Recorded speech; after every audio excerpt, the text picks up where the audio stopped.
In 2018, the Pittsburgh Steelers running back Levon Bell was the hottest news on the NFL market, and that was because he was giving up over $100,000 per day because he wasn't showing up for camp, practices, or games. And that is because he was upset he was franchise tagged. Now, if you want to know why he was so upset, make sure to give this video a thumbs up or thumbs down because it's your thumb, and let's go ahead and get into it. The franchise tag in the NFL allows a team to hold a player who would be an unrestricted free agent in that season so they can work out a deal to possibly keep that player on their team during that franchise tag period. And this franchise tag has been around for a very long time.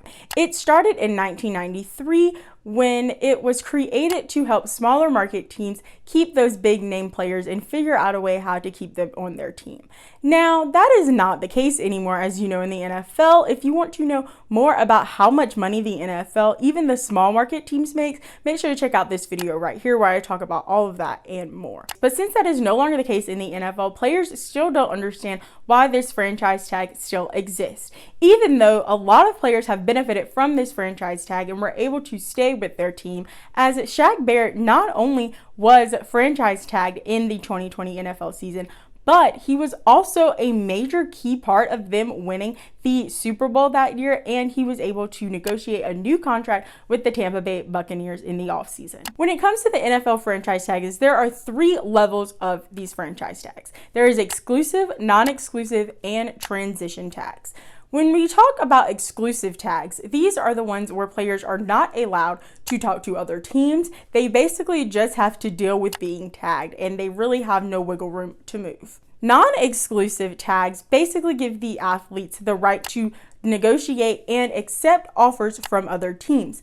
But the team that tagged them does get the first choice to refuse that offer and match it to keep that player on their team. As this is exampled by Hunter Henry, who was franchise tagged by the LA Chargers in this past NFL season, but got a deal from the New England Patriots and decided to sign with that team. Even though in this case the Chargers lost Hunter Henry, they did gain 2 first-round picks from the New England Patriots, as the tag team receives 2 first-round picks from the team that offered their tagged athlete. And the last kind of franchise tag is transition. And the biggest difference between these and exclusive and non-exclusive is how much these players get paid, as it is still a 1-year offer, but the athlete is paid an average of 10 athletes' salary in their position for that given season, as in the other 2 exclusive and non-exclusive tags, those athletes get paid the average of the top 5 athletes that play their position. There is a big difference in the amount of money that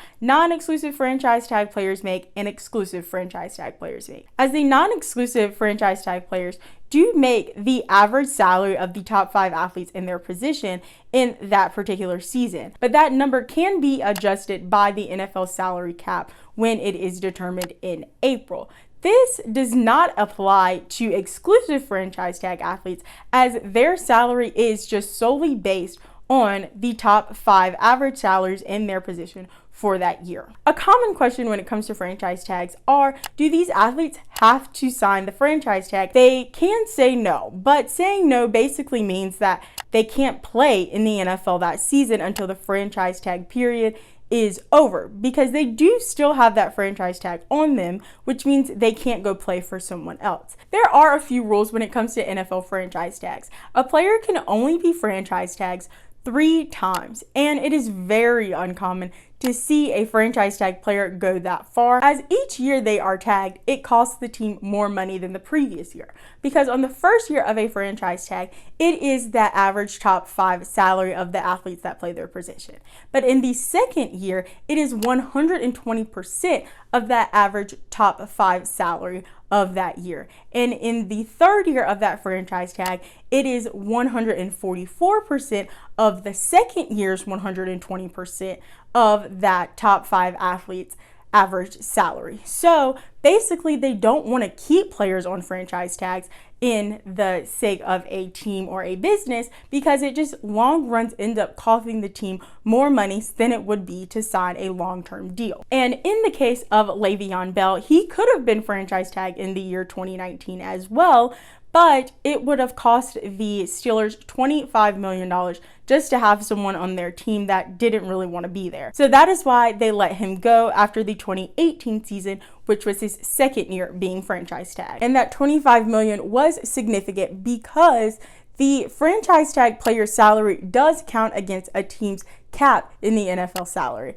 If you want to know more about the NFL salary cap, make sure to check out this video right here where I talked all about how that works. But no matter if an athlete wants to be franchise tag or doesn't want to be franchise tag, or if they sign the offer or not sign the offer, they have to wait until January 9th, 2022 for this NFL season to negotiate a new long-term contract for the next NFL season. If you want to know more about the NFL and how it works, make sure to check out this playlist right here and the videos I linked down below so you can learn all about the NFL and be prepared before we get really into the next NFL offseason. Make sure to subscribe and hit the bell down below to be notified every time I post a new video, which are on Mondays at 11 a.m. Eastern Standard Time. Go ahead and leave me a comment down below and tell me if you would want to be franchise tagged in the NFL or not. Make sure to give this video a thumbs up or thumbs down because it's still your thumb. And remember, don't be afraid to join the convo. But even though in this case the LA